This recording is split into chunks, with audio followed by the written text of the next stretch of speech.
The lesson. Oh yeah. We got the man VAMPTS live in the studio. How you doing, bro? I'm good, Bolo. What about yourself? I'm good. Thanks for taking the time to make it happen. That's no worries, Bolo. I'll do it any day. Now, I guess just to give it a little bit of context, we shot an interview very early in the piece when we started the whole channel. It was like 2015. Yeah, around the same time I started going to jail was when I done the interview, bro. Yeah, I think you either just got out, I think, when we did it, or you were just going in. I can't remember, but we lost the footage, or something's happened to the footage, and I reckon 2 months ago, you just randomly inboxed me on Instagram going, "Hey, what happened to the interview?" And then that's where it clicked. I was just like, "Oh shit, VAMPTS." I'm like, "We got to reshoot that." So, no, yeah. I appreciate you reshooting it, bro. 100%. Yeah, no, and thanks for reaching out, because it kind of just went under the radar after that happened, and then I might not have thought of it, if you never messaged. So it's good that you did. And yeah, like when we spoke, I hadn't spoken to you in a while, and you mentioned that you recently just got out of rehab. So we'll get into your whole story, like even the stuff before the music. Yeah. But just to sort of pick it up from where you've been for the last, I don't know, like few weeks or however long you were in rehab, can you tell us a little bit about like what, how you ended up there in short, and how that experience was? Basically, I just sat there one day and just said to myself, like, if you keep doing what you're fucking doing, you're not gonna fucking get very far with like anything, like any like plan or like goals without a plan is a wish. So like I couldn't really sit there and just do the same shit, because I got out of prison and like I went into prison, got a hectic habit in prison. Got out and just went the right way about it, and the best way to cement that in is go to detox. I was doing NA meetings there, and I was training, doing burpees, and like these other people are sitting there just like in their room, like crouched over, like, huddled, holding their stomach, and like I just smashed it, bro. I went there for the first time, and I did 6 hours, and they fucked around with my medication because I'm on psych meds, and I lost my shit. I said, "Fuck this, I'm going home." And then they told me it takes 2 weeks, you got to wait to rebook, and then you got to wait another 2 weeks, and then they got me in, and I went in there and smashed it, bro. Like, I go to NA meetings now and shit, and like, you think NA meetings are going to be fucked up, but these cunts, like, these cunts don't even see the kids. They're like, they sold their whole house, everything. Like, I fucked up. I would have used most of the money I made from beats or whatever on fucking stupid shit. But at the same time, like, you see these people and you talk to them and you relate to their problems, you know what I mean? Like, these people offered to carpool you to go to the meetings. And like, the first meeting I was at, they were like trying to sponsor hunt me. Like, someone wanted to be my sponsor. And like, I still haven't found a sponsor, but when you have a sponsor, you speak to that person every day. Basically, my brother that's here with me now is my sponsor. But you find a sponsor and you go and you speak to them every day and you tell them what happens. Like, it's weird. Like, in jail, people think you're not going to talk about what goes on in your head. That's all you talk about. It's what goes on in your head, and you help each other. Like, you'll be doing push-ups and like, cunts will be sitting there like, "Hey, bro, like, you need to talk to your family." I didn't talk to my dad. My dad told the police where I was when I got caught with that. I was burning for 6 months, didn't talk to my dad. Then I called him up and said, "Oh, I've got to change this shit," Like, and that's because of my brothers that were in there, but they were like, "Well, your parents aren't actually criminals. Like, they didn't do the wrong thing. They just got told," and he goes, "Oh, well, I'm going to tell him where he is, because he's not going to lie to people." My dad just like straight up, he's not going to lie. He did 9 years in the army. He's just a straight up person. But like, even then, like, my parents, I've never decided to quit before in my life, bro. I never thought of quitting. I was just going to smash it for the rest of my life. But like, I'm not perfect now, but it's so much easier. Like, after a week in rehab, my mom doing video chats with her, and she's like, "You have colour in your face. You don't look sickly," and like, and it's like, I haven't even done that much bad shit since I got out of jail. But at the same time, like, after the years, I turned 36 this year, bro. So it's like, it's starting to start to hit me. My genes are only going to hold out for so long, And so can you explain what the drugs or the substances were that you're trying to come off? Well, like, I've always had a habit for like coke, gear, like, just, I was bad on the pingers when I was doing most of my music shit. All the battles, I was an alcoholic. the whole time. I couldn't go out in public without a drink. If you took me to a show and I didn't have a drink, I couldn't compose myself. I've just had, and the weird thing is, no one in my family takes drugs. My grandpa used to drink when he was younger, and he used to be violent, so he stopped drinking. And then I started to drink by myself, and I was going out, and it was just like, you realise that you're in a habitual cycle. And like, the best thing to do is for you to notice that, and then do something about it. Like, I've gone out, and I'm on the program, I do the right thing, like, but it's hard at the same time. Right now I live in a halfway house. I spent the last 24 hours smelling burnt spit and gear. Like, you know what I mean? I'm walking through my house and it's 4 a.m. and cunts are attacking a microwave and fucking mopping floors, and I'm, because if you do over 2 years in jail, you don't get help with housing. If you do under 2 years, you get IHEP housing. They give you a fucking house. Cunt to lie. They say they've got 3 kids. They got 3 bedrooms that have nothing in them. I'm living in a room. I moved out of a cell from jail into a cell. Like, it's an actual cell. And like, I barricade my door up, booby trap my room so cunts don't go through there and shit. Like, when you go out of prison, they push you straight into prison housing with a bunch of wobbly mental health people and like drug dealers. Like, I had a mate move in next door, and then the last 3 weeks I just had to avoid him every single time, because whenever you want to see him, he's like, drugs. And it's like, but I'm trying to stop. And they think that they're the psychotic person in the situation when they're not. I'm mentally, as soon as I touch drugs, I just dive straight into a pool of psychosis and I can't deal. Like my ex, I used to hang around with her and I'd turn on every single one of her friends, and she'd wonder why, because I'd be able to sense these people's energy and know that they were up to something, you know. I could be on drugs with my brother for 10 weeks and I wouldn't even have a problem. I can hang out with these people and you can sense their energy. I was doing this, most people in rap are closeties as well. They've all touched drugs. I've hung out with them, they're all in backstage, hiding their faces from cameras and shit. I'm just checking what the time is. I don't give a fuck that you have a habit. Because I've had a habit since I was 14. That's not a problem for me. You know, I'm not going to judge someone for having a habit.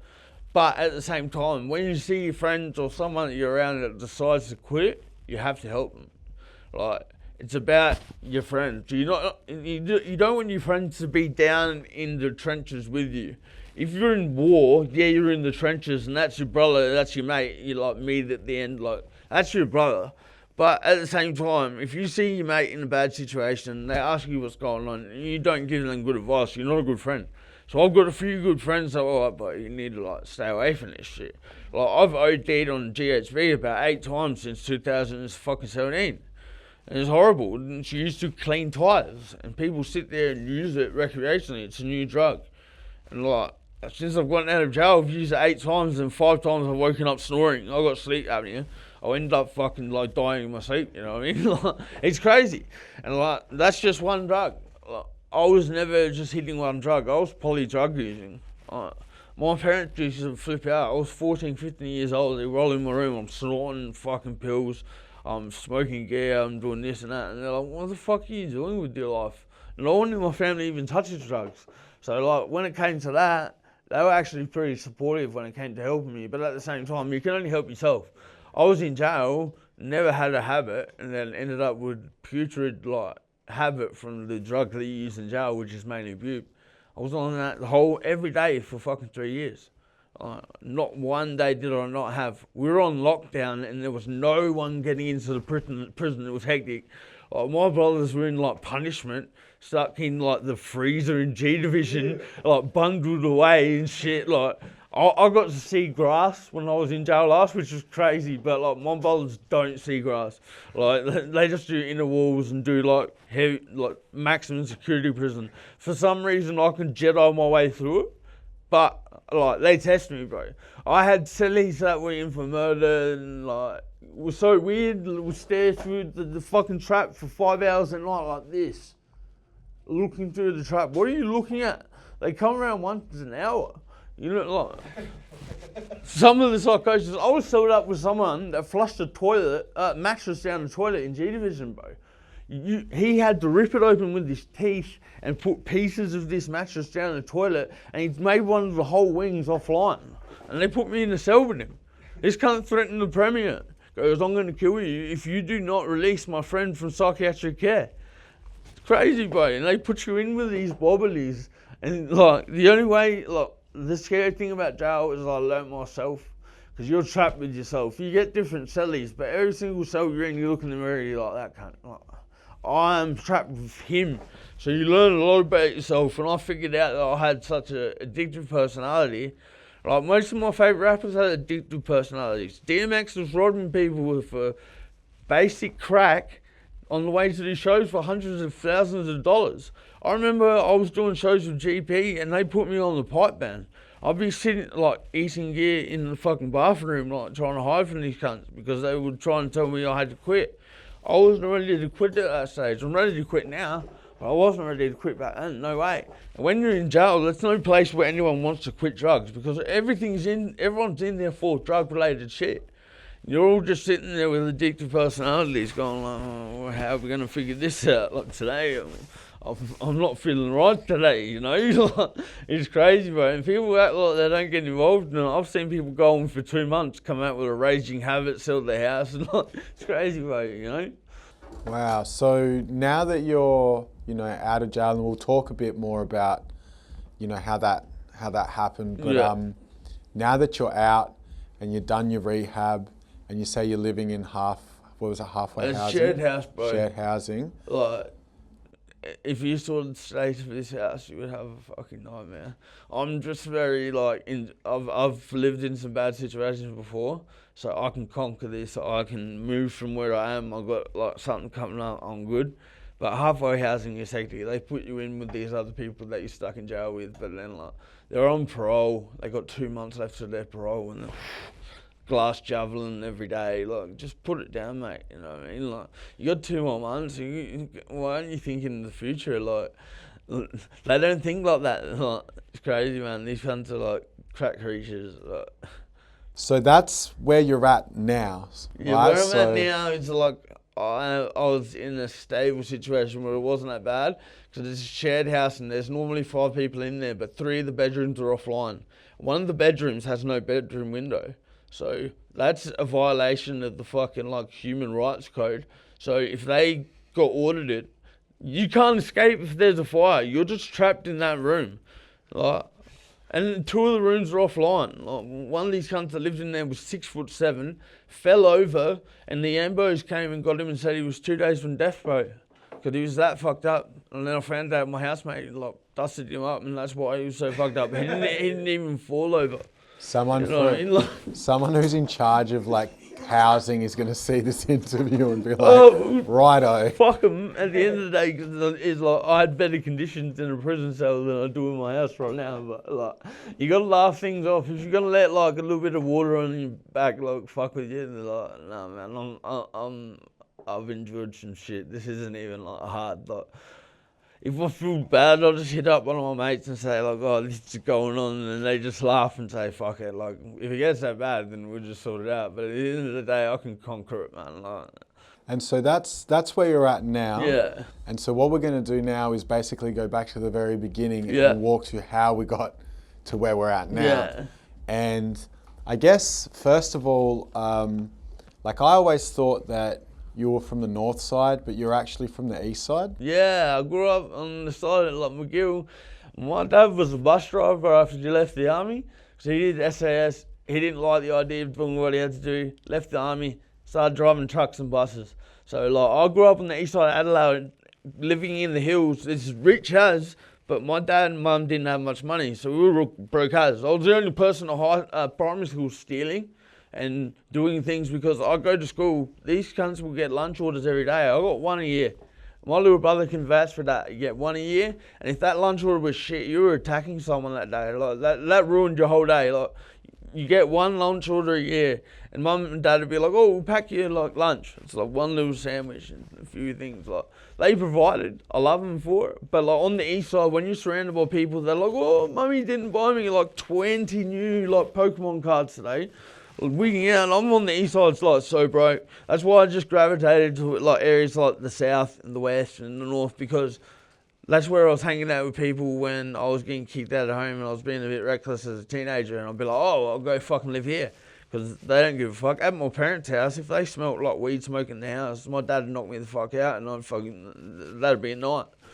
Like, and you mentioned your brother. Now, I actually met your brother many years ago. Yeah. Because he's a b-boy. He's like a world-class b-boy. Yeah, he's crazy, man. Like, he's very different to you. He's got a different nature. Yeah, You know and I remember that he mentioned that he grew up Mormon. Yeah, the whole family Mormon. So you grew up Mormon. I grew up, yeah, they made me go to seminary before school. So, like, church school before you go to school.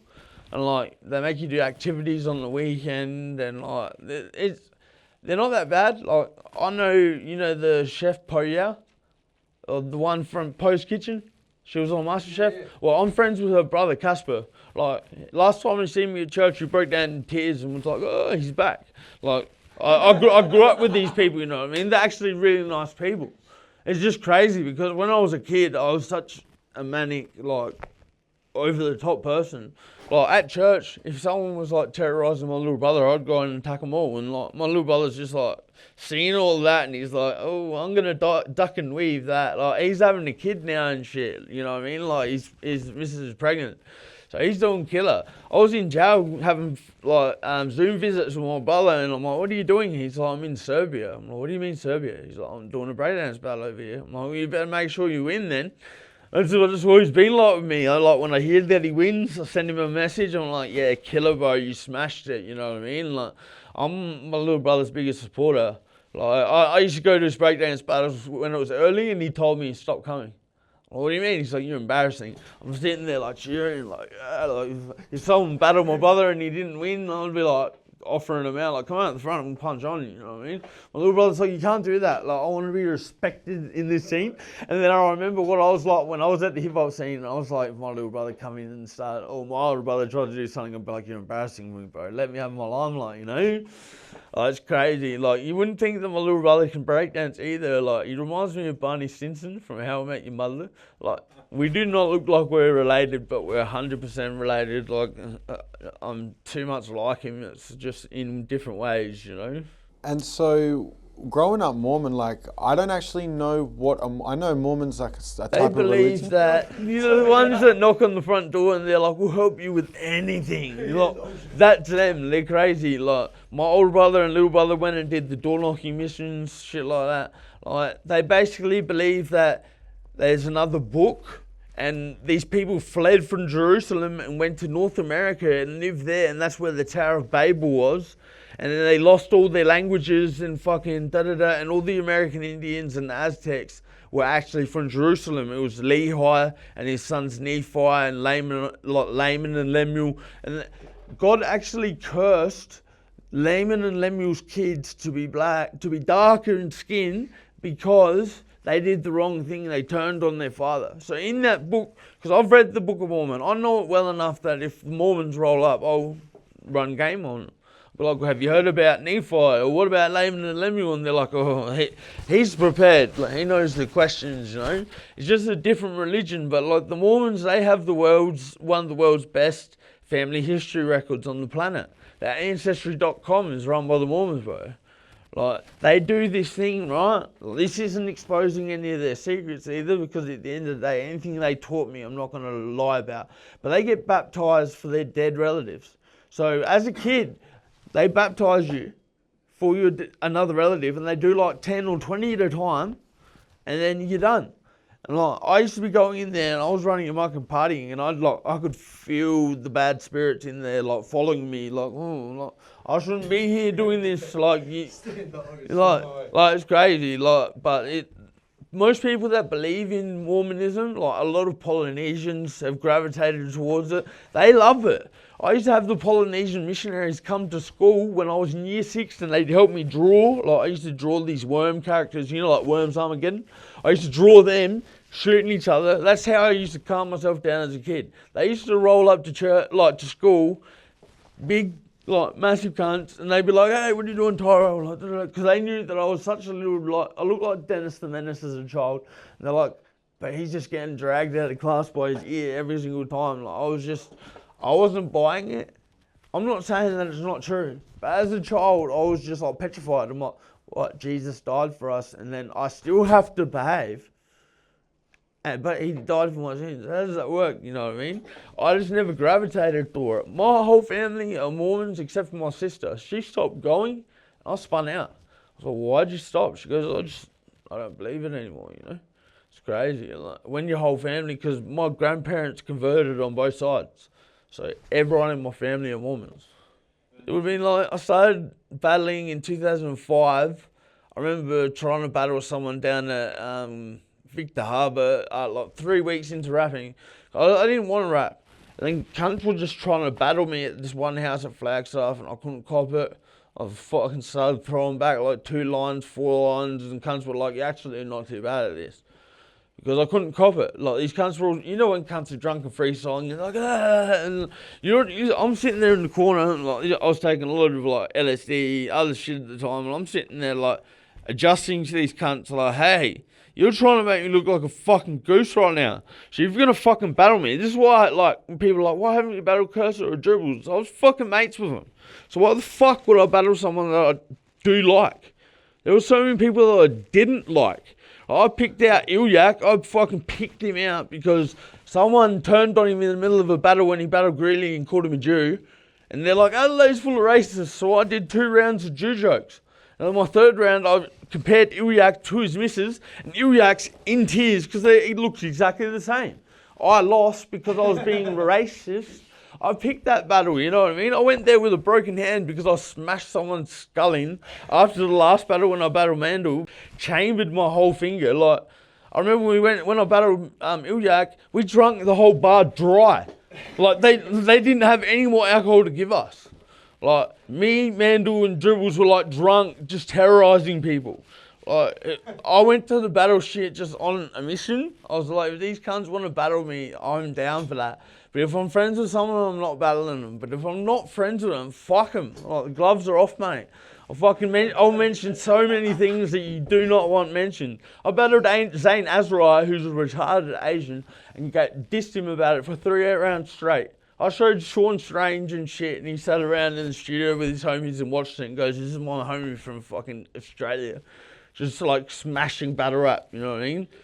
Like, I met everyone and I encountered everyone that I wanted to be friends with on purpose. If I wanted to know someone, I went out of my way. Like, me and Prime were always good back in the day, and I always knew he was heads above everyone just because I have a good read on people. I remember meeting everyone. Like, I remember me and Mandle drunk at the Rhino Room, and Mandle tried to battle Delta, and Delta just schooled him and walked off like fucking, like, Vladimir Putin just walked off like strutting. Like, you know what I mean? Like, I seen the cunts that were just destroying people, and like, I was around at that time, and I like got to kick it with them. Like, Simplex was the most like plastic character on the planet. So respectful, and then you get drunk and try and attack everyone, and you're just like, I love this cunt. You know what I mean? Like, I love that shit. I grew up around that. I like rowdy shit. I think it was 2010. You did the demo, Dr. Death? Yeah, I dropped that myself.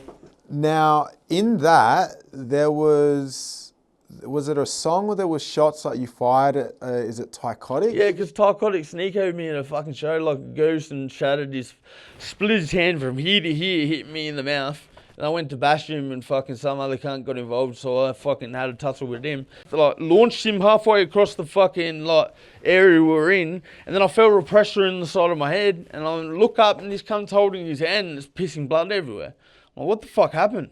Like, and he's like, he must have hit a tooth or something, and it just went whoosh through his hand. So it would have hurt, but he got ushered through backstage, and like, the reason he got dirty is we did our set, and then he went on stage, and we had all our mates there. So they were drunk. Most of them were from the Barossas, so they're like Jazzawanas. They're sitting there parrot, like, yeah, like they didn't give a fuck. So they were giving shit to Tycotic, and Tycotic dirtied up. And then when I pushed his mate, he's there like a poofter, hit me in the mouth and hurt himself. That's what the whole diss was about, because it's like, what goes around comes around. Like, if I don't care, I could be 72 years old and I see him again, I'm going to dust his fucking teeth up. Like, give a fuck. Like, you attack me, I'm getting revenge. Like, I'm Scottish, bro. Like, I can't cop a loss. By this 2010 period, have you already met Mandle and Dribbles? I knew Mandle from the get-go. and Dribbles from the get-go. Like, I made sure I was friends with those cunts. And then Dribbles ended up going the way that he did and, like, calling the police and that. And he can say whatever he wants, but it's a well-known fact that he likes to call the cops. But he was my favourite rapper. Like, cunt was a machine. Same with Mandle. That cunt used to just live it. You know what I mean? But at the end of the day, like, I saw shit as, like, a competition. Even if I want to track with my mate, I love my bullets, like, straight out, but you still want to have a fucking good verse, you know?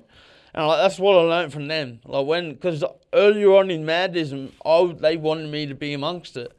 But I wasn't living in Warrnambool. I can't be in the crew with cunts that I'm not seeing fucking once a week or something, you know what I mean? Like, so I didn't even really go that way. But, like, still to this day, I'm the only person that dissed Dribbles and got away with it.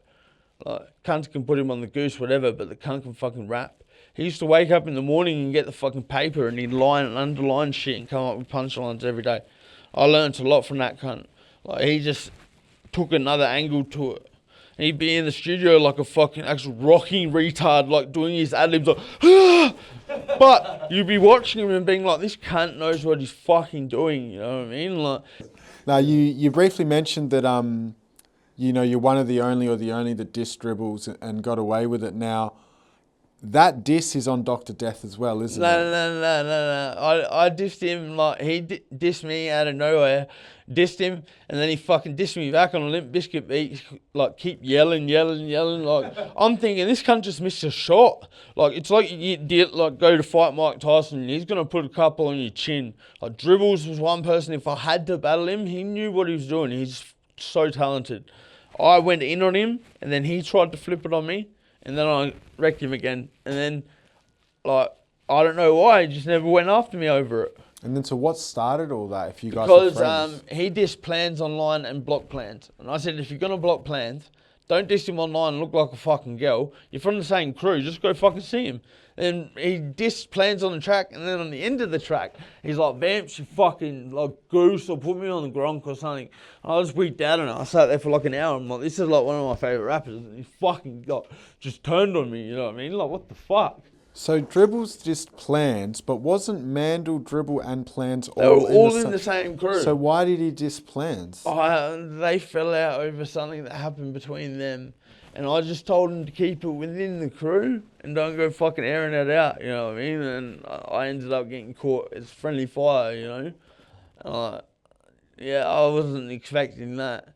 And like, back then I was more reactionary, like impulsive, explosive. So it was like, when he done that, I just went into a rage. I was like, I'm gonna fucking diss this cunt. Like, don't diss me on a track and make it public. You can inbox me, you know what I mean? Like, I don't feel like such a goose when, like, or a dickhead when someone like does that. But when someone like puts you on track, like puts you in your place, you sort of like, can't. My dad tried to put me in my place every day for his whole life and still can't. And I feared the man. Not fucking like these cunts. I'm not scared of them. Like Dribbles can actually fight too, but at the same time, like, I don't care who it was. I treated it like a fight. You know what I mean? And then, so does this, like, while this is all happening, you obviously know, you know Mandle as well. Yeah, like, me and him grew up battling together. He lived with me and all sorts. We had our own falling out, but like, we sorted our shit like before he passed and shit. So cunts can say whatever they want, like, we sorted our shit. But that's why when me and him battled, you can see cunts in the front row, like, heads, because everyone was like, fuck, Mandle's battling Vamps. Like, what the fuck, you know what I mean? Because our names used to go together. Like, because K21 and Mandle were doing music all the time. I was always around. So it's like, when I started dropping a few tracks, Mandle was a good cunt. He'd share my shit. He'd be like, brother, that's killer that you're doing your shit the way you do it. So, like, we had our own relationship. I recorded him doing heaps of songs. Like, I was always around with that shit.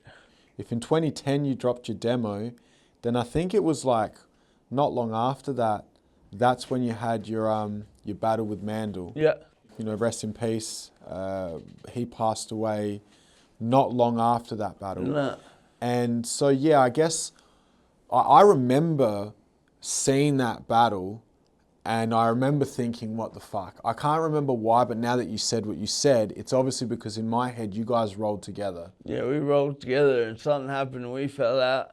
And then when the battles came up, I just said to Decoy, listen, I'm going to battle, but I have to deal with something. And I'm doing shit at the same time. You can have the battle. I'm not going to charge you for it. Me and Mandle could have charged for it. We didn't. Well, I don't know. He might have, not me. I went there because I wanted to beat him. I refused to lose. I forgot my shit and still just fucking freestyle shit. Like, I was not copying that loss. Because in the freestyle battle scene, I wasn't as good. But in the acapella battle scene, I came in because it gave me time. Like, I could sit there and fuck with shit. Don't give me time to sit there and fucking, like, think about it and shit, because I'll come up with all sorts of shit. I'd sit there and just spiral out and come up with, like, 2-3 hours worth of material, and then I'd just fine it down to what I wanted. Then I'd memorise it. I only ever had one time I forgot my bars. One time. Apart from that, I always remembered them. And it's hard to memorise bars for shit because you can forget. Like when I battled Zane, halfway through I forgot my shit, and you can see me in my head going backwards, and then I managed to like charge through it. Sometimes you just don't, and because like as I was getting further through the battle scene, I was getting worse as a drug addict. Like, you can see it. If you watch my battles, this is a quote. It's like faces of meth. I go from being big, just getting smaller and smaller and smaller. And like, that's just because I was abusing the drugs more. And when you abuse drugs like meth, you don't give a fuck. Like, I got to stages where I'm 6 foot and I was like 80 kilos, looking like Christian Bale in The Machinist. And I didn't give a fuck. I'd still rock up to the battle and do my shit. And if you had a problem, you get bottled or something. Like, I'm not going to sit there and cop it. Like, I'm just me, and like I knew what I was. So when I was getting to a real bad stage with the battling, I remember when I battled Asthmatic, I didn't even want to be there. They did like the pre-interview, and I'm like, fuck off, like abusing my own mate, my own manager, going like, fuck off, I don't want to fucking be here. And like you can see it as it goes along. Like life was getting more full on for me as the battles were going on, and the only battles I was getting offered were ones that I didn't want. Like, I didn't want to battle people I was friends with.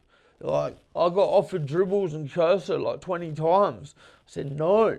I'm friends with these cunts. I'm not going to sit there and insult them, because if they insult me, I'll sit there and burn on it. Like.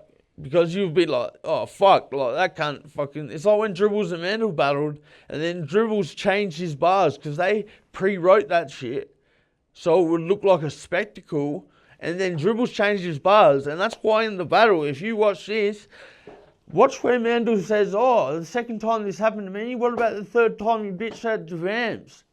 That's a direct quote, because Dribbles bitched out to me multiple times, and he wanted to call Mandle out and change the shit in the battle. Mandle was a freestyler. Anyone who knows him knows you give him any alcohol or whatever, and he just does not stop. That's what he was known for. He'd just rap his head off. So there's no way that he was going to cop it mid-battle and not flip it back on him, you know?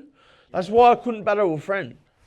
And so, even though, because you talk about being offered battling Dribbles, and you were friends, but then you had... Or you were friends, but then you weren't friends? Yeah, but then I still refused to battle. I just said, if you got a problem, we can fight. I'm not going to fucking battle you and make it look like we're going to sit there and talk about it and it's going to be all good. Like, you seen, like, when I battled Mandle, I was conflicted. I'm going to attack this cunt. Like, I didn't even care that it was going to happen. And, like, Greeley's and Decoy are trying to, like, diffuse shit in my head, because like, he's coming up with shit that wasn't true. And then I'm like, wigging out on him, like, this piece of shit. Like... And I could tell the bars that were wrote by other people. Like, I know what dribble structure is, so I'm sitting there like, my own mate wrote for me. You know what I mean? Who writes bars for your own mates? You know what I mean? I can't do that shit. I know cunts from the freestyle scene that wrote for cunts before battles and then used them on me in battles when I'm like, I did a whole round like, oh, this is my mate, da-da-da-da, because I don't know how to tackle that situation because it's my friend, I'm not going to insult him. And then just got insulted for like a round straight and then just turned. You know what I mean? And I guess when we're talking about, because the battle that you had with Mandle to me from, I think that was Got Beef. Yeah. You know, that had a lot of memorable battles on that platform. 100%. That to me was one of the ones that I remember, because I think it was the first time I realised that you guys had a problem. Yeah.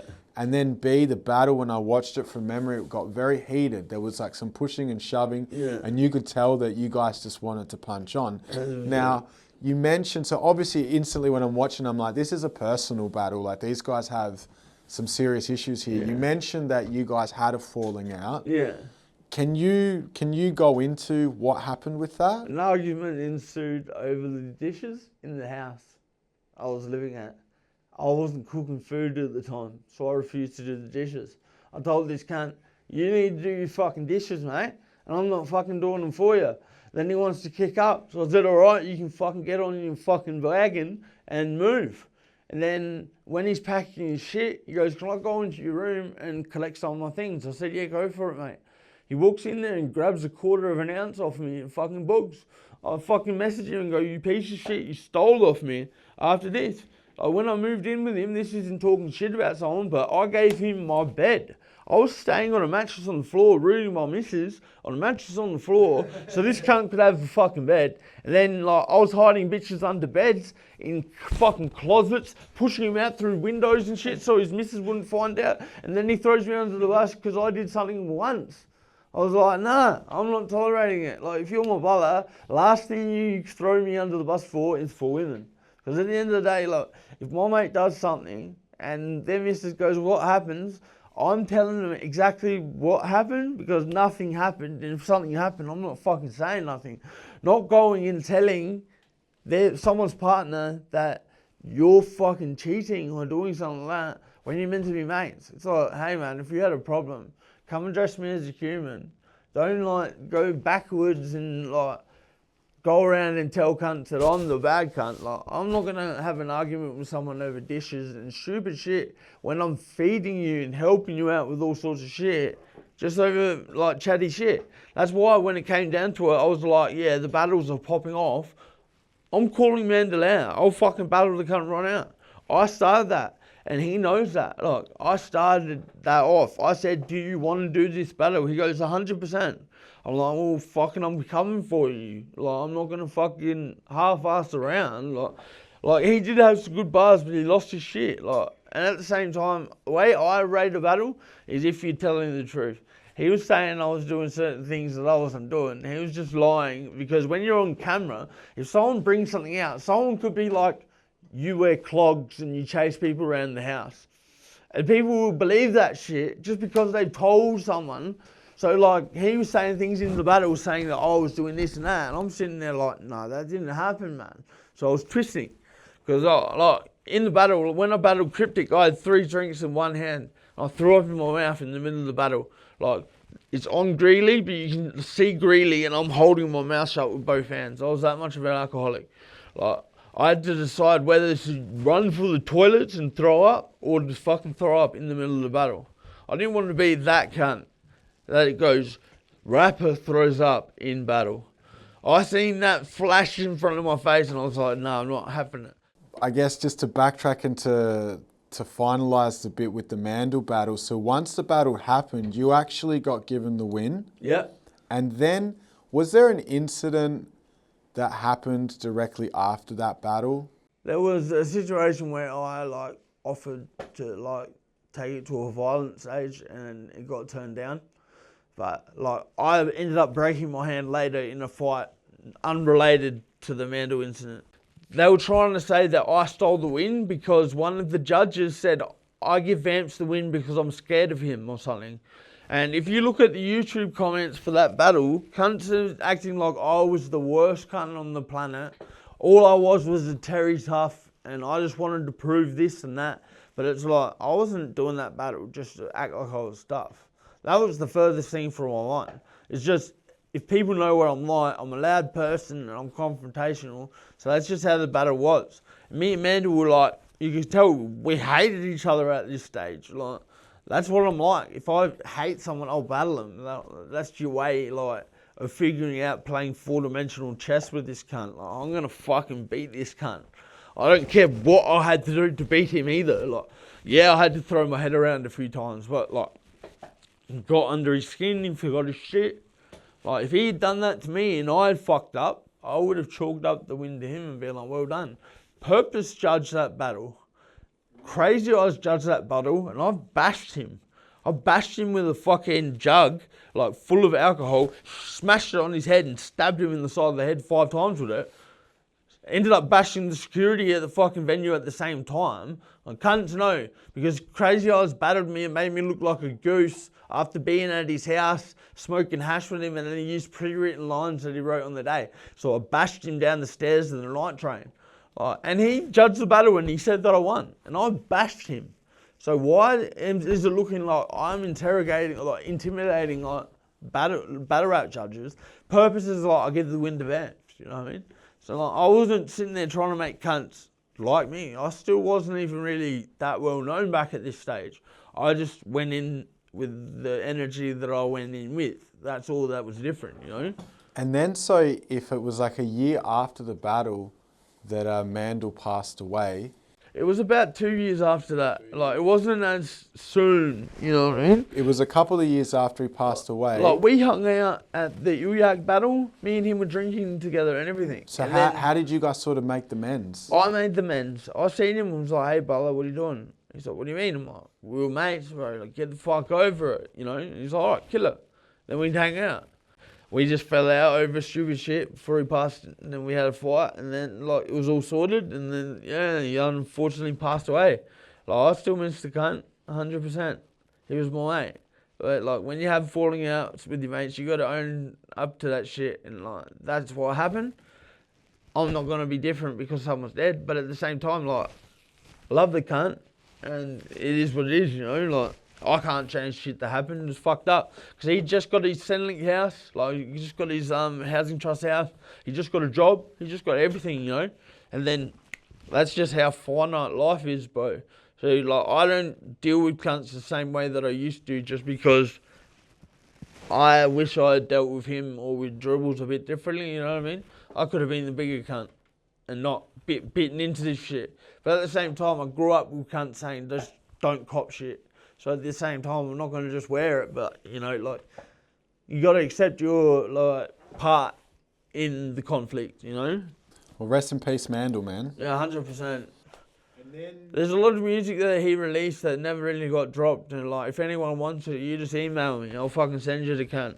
Like, he done a lot of shit, and the one thing that, when I seen him, and me and him talked, the one thing he said to me, he goes, I want my music to get out there. Like, there's shit that he done with Dribbles, like, when the sword swings and shit, that cunts don't know about, or, like, the double B fucking vinyl that they done, like, When You See Us and shit. Like, if you look that shit up on the internet, you won't find it, but I got that shit. Now, in 2011, you actually, you battled Schemo. Yeah, I battled Schemo. And he thought that I tried to duck him because I went to the airport and they found me with weed on me and I fucking got kicked off the plane and charged and shit.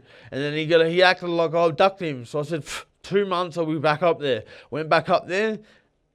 I fucking roasted him. And then he shouted me like 5 or 6 drinks of Patron after. And we sat there and drank together and it was like funny. But like I roasted him hard. Like he came into it thinking because he was older and he had a name that he just got to roast me. It's like, nah, but I fucking studied your shit. I was ready for that. I seen that coming. Like, you can see Dribbles in the background of that battle, like, losing it like a lunatic, you know what I mean? Like, cry laughing. And I think Cursor and Rates were in Schemo's corner for that one. Yeah. And they're like, oh, Schemo, like, come on, man. Because Schemo's a bad cokehead. So, like, he goes up and down like a roller coaster. So, like, if he was, like, floating the whole time, he probably would have done better. But, like, all he had on me was gay bars saying that, like, I like men and shit. It's like, oh, yeah, I really like men. Like, oh, you caught me out. Like, I'm Anthony Clear. Sorry, like no rapper's just gonna be like I'm not fucking Macklemore, you know what I mean? Like, now in the same year, so 2011 still, you then I think you went over to Brisbane on Real Talk. Yeah, battled Corsic. And you had a 2-on-2 battle. Yeah, me and Flows, because like I was just up there. I said, yeah, I'll just battle anyone. Like we'll do a 2-on-2, you know. By this point, had you met Flows already? Yeah, I knew Flows, like, because he used to listen to my music when I was younger. I remember meeting him when he was real young and he was sending me, like, Afraid and all of his first songs, like, Depressed Confessions and shit, like. So basically, you met Flows early in the piece because he was listening to your shit from Yeah, and early in like the we start. just became mates. You know what I mean? Like, And then you joined together to do that battle in Brisbane. Yeah, yeah. And then after that is when he yeah, featured on. because he done like a CD, and I produced like Father and Son and Chasing Ghosts, and what else did I produce? I produced Cancer in My Brain. I produced all of that. Like, so that's how we became friends. I was sending him beats and he was rapping over some of them. So like I produced a bunch of his shit. Like, you know how he has that song Strong and Loyal? Yes. On the song Strong and Loyal, that CD, I produced all of it except for one song by Gutter Trash. Oh, wow. Yeah, so I produced all of it. Is this around the time that you started going in and out of jail? Yeah, around the same time. I went to jail for 2 bullshit charges, 2 aggravated robbery charges that got downgraded to theft and assault.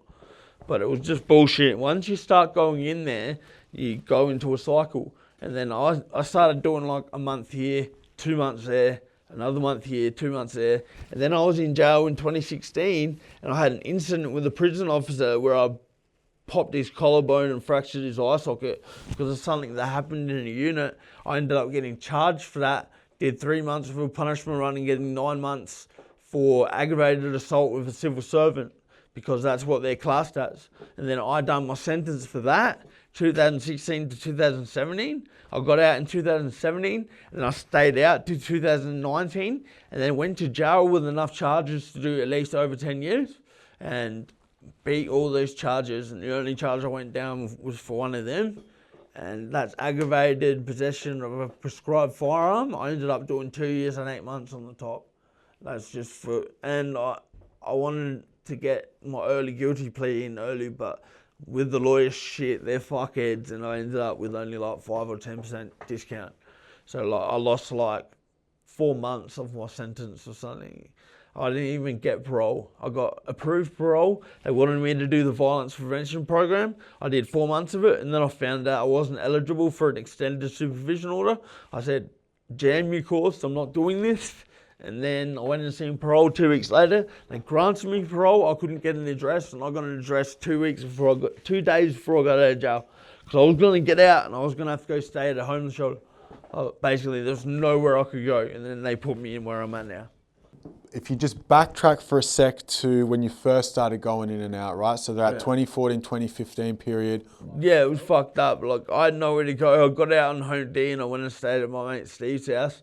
And he had like a studio at the back and I stayed there for a while. But like, my issue has always been accommodation. Because like, it's hard to get a house. Like, my whole family, they like work. They've all got houses and shit. I don't. I've always struggled to find somewhere to go. Like, because I was in for jail for over 2 years, you're not like eligible for IHEP housing. And like, if you do under 2 years, you can get a house. You think if you do over 2 years, your life has been warped to a point that like you need housing. But I ended up having to move into a house where there's like 3 bedrooms that are offline and one doesn't have a bedroom fucking window. It's like a third world country, but like I've done prison, so it's not a problem.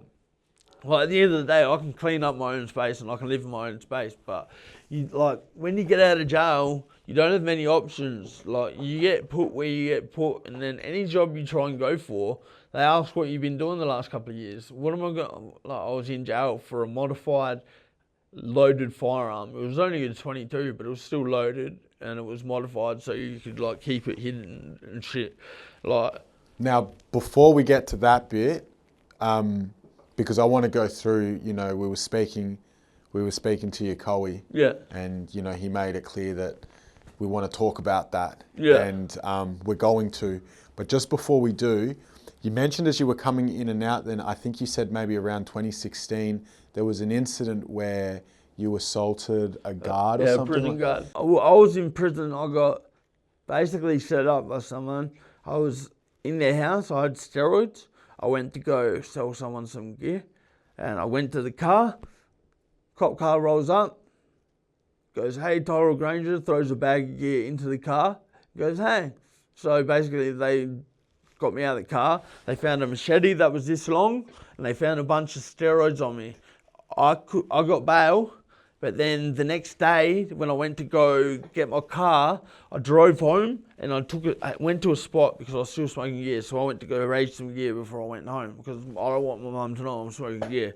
I'm sitting there smoking gear and the cops fucking roll up on me. My car with my laptop, with like 4 of my hard drives, my whole music career on it, sitting in the boot in an unlocked car on the side road at Athelston. I'm fucking peaking. I went to jail. And then while I was in jail, this is when they cut out the cigarettes in prison. And I was just pacing back and forth in the morning saying, if these screws to my celly, if they fuck with us today, I'm not copying it. Because they treat us like shit. It's not like now when Serco run it. Like, they're ex-bus drivers and shit. Like, prison screws are the most putrid cunts on the planet. They think that they're better than everyone. They've walked into this unit and basically tried to say, you don't get the toaster. Because cunts were lighting smokes off the toaster. But they said if you keep it clean, you're allowed to keep it. So people kicked off and they pushed someone into their cell. They moved all the big heads out of the unit. This is like the induction unit in the remand centre. And then they kicked everyone out of the unit except for like wobblies and idiots. And then they tried to bash 2 people in the blind spot because they pushed a young fella into the cell and they smashed him in the back of the head. And 2 fellas kicked up about it and said, that's bullshit. And if you've been to a remand centre, there's a fishbowl and then like you've got the unit and the promenade and the levels. And where you get the hot water for your coffee and shit, there's a blind spot. And they like launched one fella up against the perspex and then another fella, they folded him. So I'm standing, I've seen the footage because I got my lawyer to show me.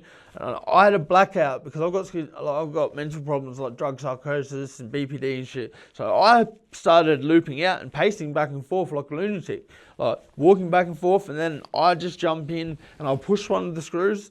And he comes to get at me again, I'll push him again, he folds over, and I jumped on top of him and I hit him like 4 or 5 times, and then they bashed me for like 45 minutes. They zip-tied me and handcuffed me and used me as a battering ram, smashed me into the fucking, the elevator, just like, cause I'm like, what, is this all it is, you know? And then they just started caving right into me, you know what I mean? I couldn't breathe. You know how you get cunts like that cunt over in America that's like, I can't breathe?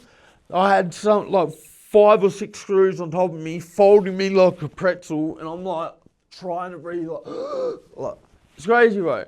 And in the remand centre, they take you to the punishment. That's like 4 or 5 floors up, like even more than that. And you're in the like thing, like they strip you naked, and you're standing there, and there's like 10 of them, and they're like, yeah, like, what? You think you're better than us? And you're like, what the fuck, man? Like, I've got mental psychosis. I don't even remember what happened. I remember just pushing the screw and him folding over and then hitting him a few times. And he would have got a payout off of me too, because I had the other prison guards go, if you're going to attack someone next time, get me. I said, nah, it's not happening. I'm not stupid enough to give another one of you a payout, you know what I mean? Like, So what did you end up, what ended up? I got charged with aggravated assault of a civil servant. I got treated different. So when they moved me around in the jail, they had one of the screws showed me. It's a piece of paper and it says physically violent, unpredictable, and keep eyes on at all times. Like they had me on handcuff regime when they moved me around the remand centre, just because that's where the incident was. Like when I was up in Moby last, I went to get a job at Clean Industries. They like put pegs together and shit. I wanted a simple job and they said, nah, like you've got problems with us. You're not getting a job here.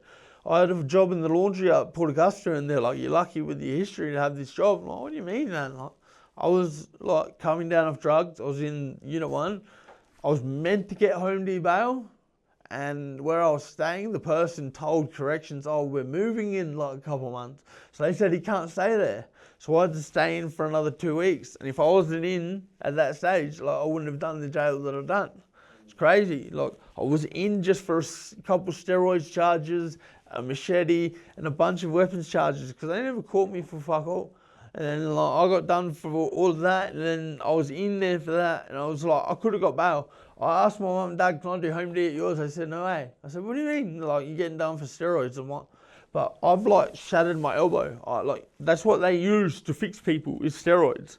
So like I wanted to get on the steroids to fix my arm, but then like everyone kind of turned on me, and like I had a few brothers out that like checked cunts and made sure that like where I needed to go was where I got to go. But like, I wouldn't have been in there and attacked the screw. I spent 3 months in punishment, so it's 28 days in Unit 7. This is like isolated in one cell. You have no TV, nothing for 28 days. I did 3 weeks in Unit 8, which is like you have a TV and a cellmate, but you go to the yard, fuck all, and it's like its own yard. And I did 3 weeks in the watch house, and I seen my brother like rock up in the watch house. I went to go to the remand centre to get reintegrated, where they probably would have attacked me again, and then I got bail that day. And I got out, and like, I seen the ones that attacked me when I was getting out. I was like, what cunts, you know? And they just looked at me like, how the fuck are you still like moving? So when you got out at that point, right? If that all happened like around 2016, when you got out at that point, what was that, like 2017? Yeah, I got out 2017 in June from Cadell. So I did most of my sentence at Mobilong. Like, when I first rocked up to Mobilong, rest in peace for my brother Matty Smith, but I was held up with Matty Smith. Anyone who knows the streets will know Smither. I was held up with him. This is when I'd done my first proper actual like little sentence, and like I'd seen what was going on, and like I stayed up at Mobilong, and then I went to Cadell. And Mobilong's medium security, Cadell's low security. Last time I was in jail, I was a prescribed applicant, and I was high security too. So you can't even go to like medium security for a while. I had to do a year and a half at Yatala and then Port Augusta, and then I went to Mobilong. Normally I'd go to Mobilong every time. There's grass there and a pool, bro. Whereas you go to fucking Yatala, you're in a rat trap. Like, they've got a little, like, each wing has like 2 things that come off of it like that, and there's like 12 cells, and you're in a literal fucking like rat like cage. It's crazy. And you like talk to people from one side of the cage to the other. Like, you could be in the same wing as someone and you don't even see him properly. It's crazy. And you go to Port Augusta, they've got a fucking wing like in inner walls. It's called Blue Bush. Blue Bush 3 and Blue Bush 4. Blue Bush 4 has 2 phones. Blue Bush 3 has 1 phone, and they let one side out at one time and one side out at the other time. The phone line is already booked before anyone even gets out there. Like, people get bashed every day in jail over the phone line. Like, it's the most violent thing you can do is try and make a phone call, because everyone wants to talk to their family every day. Like, I've had arguments and attacked people over the phone all the time. So you can't, because you got to book into the phone. Sometimes the phone's already booked for the whole 3 hours that you're out, and you're talking to people and you're having to like bribe them to get their spot on the phone. Like, you can force your way onto the phone, but at the same time, like, everyone's trying to be a gentleman to everyone. So sometimes you got to cop it. It's like that song by Immortal Technique where he talks about parole. He's on parole, never fighting over the phone again. Like, no, we're not gonna out for the phone again, you know, that shit. Like, that happens in jail. I've seen people get booted in the back of the head of the medication line for like trying to push someone in the way. They get like knocked out just because of the medication line, like the phone line, bro. So then if your first time in was around 2014, 15, and then we've gotten up to the point where you got out in June, July of 2017. Yeah. In that 2-3 year period, how much of your time was spent in jail around abouts out of that 3 years or 2-3 years? I reckon about a year and a half. So like 50%, yeah, in and out, like 50%? In and out, just like, there was times where I was out for a fair bit, and then I'd just go back in for a couple months. And it was like a joke until I started doing like maximum security. I'm like, oh, this is actually hectic. I'm so bored. And then so in 2017, June, July, when you've gotten out, yeah, right? Then you mentioned that I think it was in 2019 is you went back in for 3 years. Yeah. I got arrested, charged with aggravated possession of a prescribed firearm, unlawful imprisonment, aggravated kidnapping, aggravated criminal trespass with force. I had 2 stabbing charges for something totally unrelated, 2 aggravated assault cause harm with the weapons charges. I had a bunch, my co-ed had a bunch, and my ex was actually my co-accused as well. Now, before we go into detail about that incident in 2019, Yep. in which you got the 3 years, between 2017 when you got out prior to that, and then you've gone back in 2019, in that 2 year bracket or however long it was, were you still running around and getting in trouble? Yeah, like, I tried to stay out of trouble. I went and did, I got out and stayed at my mate's house in his granny flat for a year because he was in, and I didn't want him to not have someone watching his house. So I knew his missus and I knew his mum. Like, I call his mum grandma and I call him dad.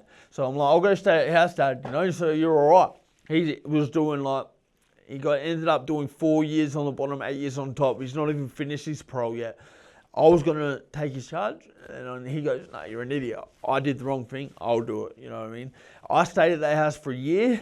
I would have used about 10 times, like fuck all. And then I got kicked out of there because my mate's missus was doing the wrong thing, and the grandma had to take custody of the child, and I had to go like live somewhere else because she wanted to get the mum away from the child. So the grandma, like I call her grandma, she had to kick me out. She goes, listen, you've only got a week. So I ended up moving in with my ex-missus. I didn't even know her. Like, we'd only just met. I ended up just staying at her house, and like as things slowly started getting like, because me and Vince were kicking it, and I was kicking it with my brother Max as well.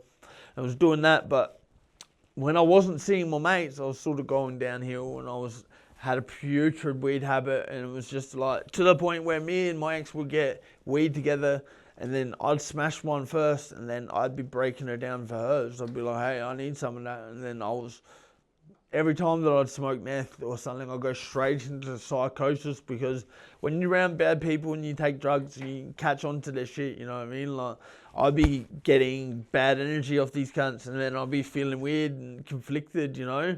And like, because when shit went downhill, like my ex ended up losing the house that she had. We had to end up moving into her mum's house. We took her mum's house, and I ended up having incidents with my neighbours where it was on the news and they got stabbed up and everything because they tried to say that we set upon them, but they tried to flex on us, and I just wasn't copying it, you know. It was on the news. It was wild night of violence. Like, it was stupid, but it is what it is. But everything started going downhill from there, and when like I had like 5 cats, I had a missus, I had heaps of shit. I was like, I can't just go not have anywhere to stay. So I was staying at people's houses that I didn't want to live with, and they all had habits, and I was just trying to navigate it because I asked my parents, can I please move home? I'll move home and make a tent out the back of your house, and I'll just stay there. And they're like, no. You've gone too far. You actually have to pull yourself out of this, you know? And I was trying to get myself through it. But when you've got a partner that has a habit and you have a habit, that's even harder than anything, because I'd be like, we'd have a certain amount of gear. I'd be like, just have it, because I'm generous. I don't want her to feel shit. But at the same time, then I'd be like, fuck, I've got nothing, like wigging out, you know what I mean? Like, people don't admit to their psychosis or their addictions. I do. Like, I know that I've always had a monkey on my back, and like it speaks to me and goes, look, we could do this today, and like the fact that I'm living at housing where, you know, it's just surrounded by drugs and I don't touch it, it just means that I'm like a Jedi and I'm not gonna fucking fall for this shit. But at the same time, you sit there and you're like, oh, it's like having like because I get into vapes now, it's like you have a nice drag and you're like, well, that taste seems nice. Like, I think about that with drugs, and then as soon as I have it, I dive straight into psychosis, and I'm like, oh no, this is not good, you know? I've gotten to that stage where I'm over it, boy. And then so, if that's what's been going on between 2017 and then 2019, yeah, then at some point in 2019, that's where there's been the incident where you ended up getting locked up for 3 years. Now, before going into the charges, the incident and all that, yeah. Before going into the charges, can you tell us what exactly was the reason why that happened? Like, what happened and why that happened? Well, something happened with my brother's ex-missus, or like the love of his life, basically. Something happened. I found out about it. I told him. We went and dealt with that. It ended up being an awkward situation where we rocked up somewhere and someone was there. We had to take them with us because we're not going to leave them in that situation. And then that person, because that person was taken from where they were, the police were called and there was a welfare check done to see where this person was. And my brother ended up getting locked up. I didn't know he was locked up. And then a couple of days later, they come and got me. They got, like, I had crime gangs roll up on me. Like, I thought it was, I just come out of hospital, like, I had my finger re-stitched together. Like, they had a button on the back of my finger and they, like, re-stitched the tendon back together through the button and fixed my hand. Like, it was a mess. I tried to stab a cupboard and my finger went up the blade. It was not good. And I answered the door 2 hours out of hospital and it's crime gangs. And I pushed the crime gangs coming out the door and closed the door behind me and said, "You got me," you know what I mean? I knew I was fucked. Like, because I was at a house, like, it's a safe house because no one knew I was there. It was the hood, it was my mate's house, but it's a safe house because I was all good there. But my dad had picked me up on Christmas. The cops called my parents because I was bailed at their address. This is where I fucked up. I bailed at their address without them knowing, and they've gone to my address, got my mumsy and dad aside, said, "Your son's been involved in a violent kidnapping with a firearm. This has happened, that has happened. Where is he?" Mumsy, she's seen me get attacked by him before. She didn't say nothing. She's a gangster. My mum was just like, nah. I'm not going to tell you. You're just going to hurt him. And then dad's like, "I know where he is." You know what I mean? And they just rolled up at me. And I thought I was opening the door to my ex's mum. Because no one knew where I was. I opened the door and it was crime gangs. I was like, "Oh, great," you know. And then so they've taken you away for kidnapping, and so what were the charges? The charges are aggravated kidnapping, and I think it changed to unlawful imprisonment, or both were charges. It was aggravated affray, that's like a violent like situation, aggravated serious criminal trespass, aggravated possession of a prescribed firearm, and I had 2 aggravated cause harms with a weapon, and that was a separate incident. But all those charges, like a kidnapping charge, like aggravated, a firearm charge, all of that added up, that's a lot of time. Like, and because my brother was on the radar at the time, and because I was friends with him and another brother, I was kind of there too. And then when this shit happened, they'd like try and break me down, and like, I was just basically, I knew what was going to happen. I was going to take that and we'll get it sorted because I got caught with it. It is what it is, you know what I mean? So I did that, but then they dragged their feet, like, because I was telling my lawyer, if I'm going to take this, I want my co-accused to walk, you know? So I went from having like 30% discount on something to having like 15 or 10% because my lawyer, the dog, she's a piece of shit. Like, she's actually fucking like a high up cop right now, and she's meant to be a good lawyer. She's a scumbag. But she, like, my brother got 18 years for like a violent incident, like not even like killing someone. He got 18 years just from her. So that was my lawyer at the time. I fucked up. I thought she was good at the time, but she like lost me so much of my discount, and like I fell out with my family. I lost everything. Like, I think I lost 4 hard drives while I was in jail. I think they might be at my stepdad, my ex's stepdad's, but that shit you can never get back again. Like, if someone does hip hop and they get those fucking hard drives, that's full of fucking samples. That's full of everything. You could use the skeletons from the beat and you could fucking have a career just from that.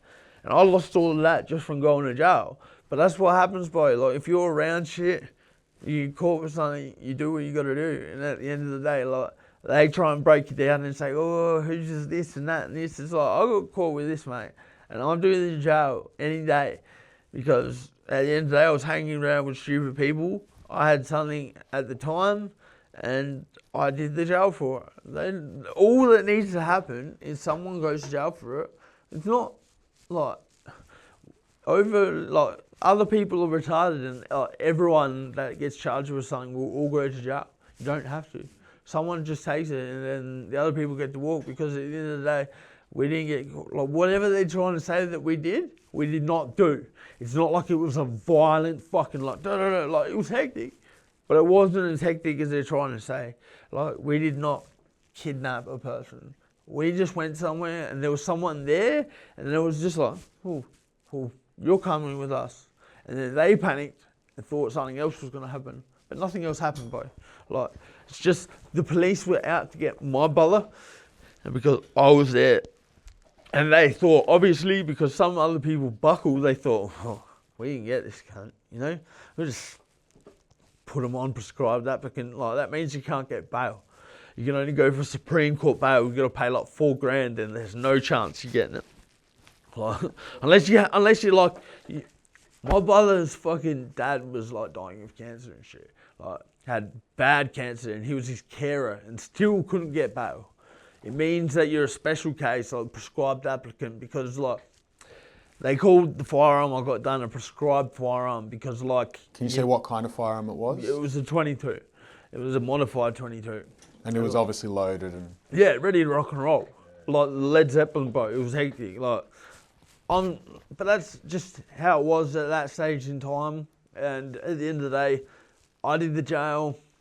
My mum, like, she just looked at me and just goes, "You're always getting yourself in trouble." But I'm like, "Mum, like, I could have done this and could have done this," and ended up doing 10 years. And like, the longer you're stuck in the system, the more you get stuck in the cycle. Like, if you know the big heads that are in jail, you see them and they're in their own world. They just have to have mental control and just do the way they do because they deprive you of everything. They even give us like a certain amount of food and sugars a day just so they can see us like disagree over who gets more sugar than someone else. And they just like if you know the prison industry, they make a lot of money off of us, man. Like, I remember when I was up Mobilong, we were taking apart TVs, bro. I was taking all the gold because I was figuring out where it was. I was gonna melt it and take it out of the prison. I had enough gold that I would have done it right. And they'd started to figure it out because you can't take metal out of the prison areas unless you have someone that has metal in their body. Then you get them to carry the thing out of the thing. Like, cunts in there are uncanny, bro. Like, cunts in there are making smokes from tea leaves, and lozenges, and hand sanitizer. They smoke them, bro. And they spark up off the wall. They put 2 things in the wall. Wow, and so long story short... The main way to explain it is I got caught with a firearm and I did the jail.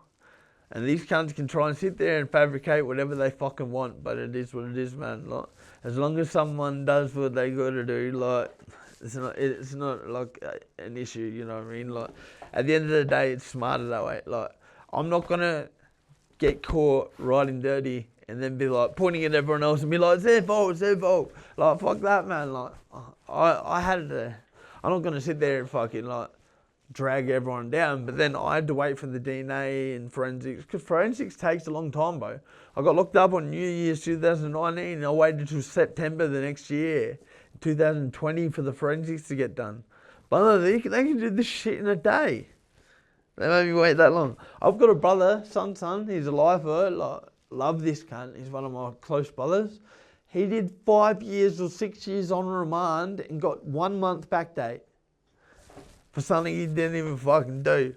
It's fucking bullshit. Like, free my brother, like, it's bullshit. But at the end of the day, like, it's crazy, bro. Doing 5 years and only getting that much back date, that's crazy, man. Like even my brother, they tried to use his music against him in court, got thrown out, and then even now, like, he's been fucked over by those cunts and shit. It's fucking, like, it's crazy, man. Like. And so you ended up doing 3 years, which means that if you got locked up in 2019, you got out in 2022? Yeah, last year in September 11th, I got out. Okay, so you've actually only been out from prison for like 6-7 months. Yeah, not that long. And in that time, you've done 1 or 2 stints in rehab. Yeah, I tried once and I lasted 6 hours because they fucked around with me on the meds. And the medics actually told me, if you want to get your meds, you should go to your chemist. So I went to my chemist, so I didn't lose. And then when I went back, I just smashed it because I had my mum, I had my brothers, I had like people on my side that was like, people that I never even met before on fucking like Facebook. Like, I believe in you, bro. You can smash this. I'm like, what the fuck, man? Like, I never had people believe in me like that when it comes to that before. Even my mum, like, when I got out, she goes, "I really hope you don't use against them, but I know what you like, you know." I was like, fuck, like, you can't have your mum think like that, you know what I mean? Like, every grey hair that my mum has is from me. It's not from anyone else. My little brother's an angel. Yeah, my older brother not was a from demon Jen. when he was younger, but like... You know, now that you're out, and, you know, we all hope you stay out. Yeah. And it looks like you're doing the right shit with rehab and trying to, like, get back on the straight and narrow. Yeah. So number one is, do you think that you'll get back into the music thing? 100%.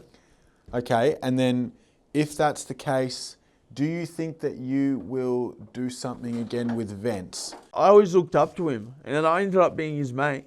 And like, I don't think he knew I was on the level that I was. Like, me and him have code conversations where all we talk about is DC characters, from like Batman to Slade. Like, if there's an evil girl, we call him Slade, because of Slade from fucking DC shit. Like, he gets into, like, we call one of my brothers the Joker because he's hectic, you know. Like, me and VAMPTS, we just were on the same wavelength. And like, VAMPTS is the most loyal cunt. He's a good cunt. Like, you see him, he brings the energy, you know. I grew up listening to him talking like fuck him up and shit. Like, he was talking about shit like David Hicks and shit. He was talking about shit like crazy shit. He's over in Kosovo right now. I had to cold canvas his emails, and then I got one back from him. It's like, I'm not going to air out his email, but like one of his like well-known emails, and he's just like, brother, what's happening? You know, like nothing changed.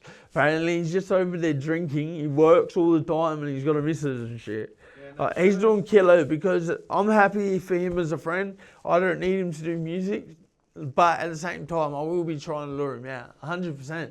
Because he's got more to say. Like, all of his albums have been named after fucking Steven Seagal movies. It's like, how many other fucking Steven Seagal movies are there that, like, you can use as the title? Like, Marked for Death and fucking Hard to Kill. They're fucking, like, hip-hop fucking, like, history. Like, no one's going to forget VAMPTS. That cunt just smashed it. And the fact was, I was showing him beats, and he's like, I love it, because you just need to sample less. I said, bro, that's like asking, like, Usain Bolt, like, do handstands when you run. I run on my legs, not on my fucking hands, you know? Like, I can't not sample. Like, that's how I've always done it. So, like, if I do shit with VAMPTS, I've got to do more composing shit. But I can do that as well. But it's a matter of, like, you got to choose between if you want your mates to be happy or you want them to be rolling with you. Like, I don't need him to roll with me, because I've already got, like, the backup I need now. And, like, with people to do music with, I'm set. But VAMPTS is always one that it's like, you get the opportunity to roll with one of the gods. You're going to roll with one of the gods. And the thing is, me and his name, like, there was couple years ago going, like, up to VAMPTS, like, VAMPTS wants to bash you. I love VAMPTS. I grew up listening to him. Our names are different. His is his tag. My name, VAMPTS, is because my mum used to tell me I looked like a little vampire as a child. I got 2 like birthmarks behind my ear, a load of moles. It looks like a vampire bit me. That's where the nickname's from. His is his tag. It's my tag too. So we, like, when we met each other, it was like, like, I had to test him, he had to test me. We had to figure out where we stood with each other.